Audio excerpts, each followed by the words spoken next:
নমস্কাৰ, মোৰ এটি অন্য ভিডিঅ'লৈ আপোনালোকক সকলোকে স্বাগতম জনাইছোঁ। যোৱাকালি ৰাতি আমাৰ হাঁহৰ মাংস আনিছিলে, তো তাৰে কাৰণে মই আয়োজন কৰিছোঁ। কোমোৰা কাটিছোঁ, কোমোৰা আলু পিঁয়াজ চব ৰেডি কৰি কিনে মাংসটো মই থ'ম। এতিয়া মাংসটো ধুই লৈছোঁ আৰু ইমান আনিছে দেখিছেনে। মই ইমানো নাখাওঁ, হাঁহৰ মাংস খাব বহুত ভয় লাগে, তথাপিতো অকণমান খাইছোঁ। আৰু হাজবেণ্ডে মানে বহুত বেছি ভাল পায় হাঁহৰ মাংস আৰু ঘৰৰ সকলোৱে ভাল পায় বাৰু। তাৰপিছত ল'ৰা দুটাক হাঁহৰ মাংস খাব নিদিওঁ, সেইকাৰণে অকণমান সিহঁতৰ কাৰণে চিকেনো আনিছে।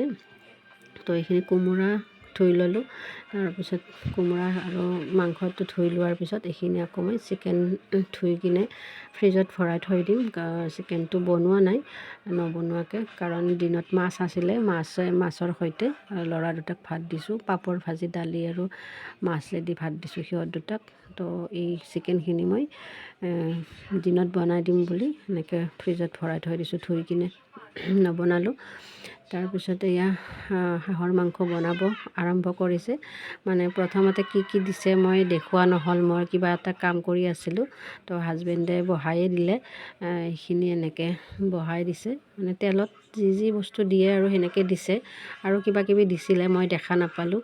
তাৰপিছত আমাৰ হাঁহৰ মাংস বনালে মছলাটো এনেকৈ বাতিত গুলি লয়। ইয়াতে জিৰা, ধনিয়া চব মছলা, ৰেড চিলি, গৰম মছলা চব মিক্স কৰি কিনে ইয়াতে গুলি লৈছে বাতি এটাত এক্সট্ৰাকৈ। তাৰপিছত ইয়াতে এড কৰিব। এইখিনি আধা ভাজা হোৱাৰ পিছত ৰংগুড়াও দিছে তাতে একেলগে।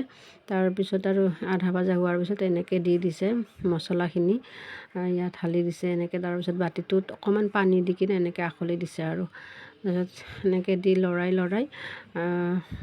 বনাইছে।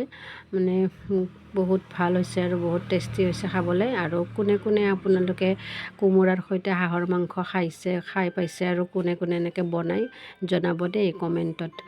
সকলোৱে কমেণ্ট বক্সত কমেণ্ট কৰি জনাব। আমাৰ হাঁহ আনিলে মানে এনেকৈ কোমোৰাৰ সৈতে বনাই, আৰু খাবলৈ বহুত টেষ্টি হয়, বহুত ভাল লাগে। মই ইমান নাখাওঁ, অকণমানে খাওঁ, মোৰ মানে ভয় লাগে খাব। তাতে লাষ্ট ফিনিচিং মই অকণমান লাৰি দিছোঁ। থেংক ইউ, ভাল পালে শ্বেয়াৰ